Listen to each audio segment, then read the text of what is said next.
The United States still thinks the world works in the way how it wants. Despite not being as powerful as it used to be, the declining superpower thinks the world works as per its whims and fancies. The US has a habit of poking its nose in others' businesses. It often gives suggestions and even interferes in other countries' internal matters in the name of democracy. While the US has not been able to establish peace worldwide as it claims, it wreaked havoc in many countries. Take Iraq for instance. After Saddam Hussein was dethroned, the country was rocked with civil unrest which led to the emergence of ISIS. After 9/11, the US government sent its troops to Afghanistan in the name of establishing democracy.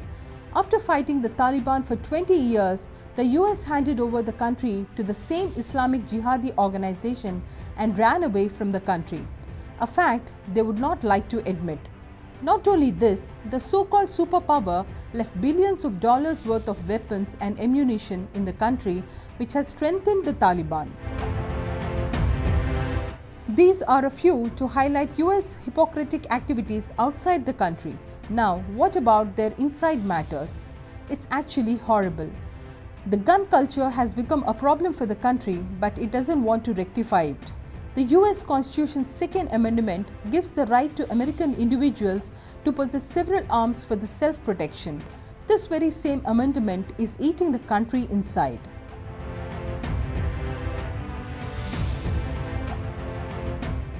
Several reports are emerging about how mass shootings are taking place in the country. The Oklahoma hospital shooting, Texas school shooting, New York subway shooting, and the list goes on.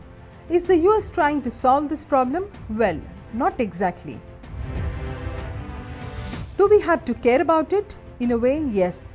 Because the country where mass shootings are a daily routine is trying to project India as a hub for crime and terrorism.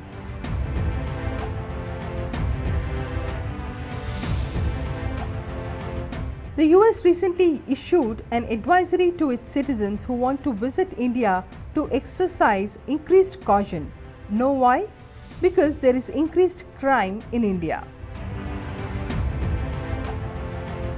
They claim increased crime and terrorism. Not only that, it even warned its citizens not to travel to Jammu and Kashmir due to terrorism and civil unrest. The US doesn't want to acknowledge the fact that terrorism and civil unrest in Jammu and Kashmir is declining with each day, and it's seeing the highest number of visitors with each day again. Isn't the US spreading false propaganda? Absolutely yes. There is no denying that Kashmir still has terrorism, but it is not as big as the US is projecting.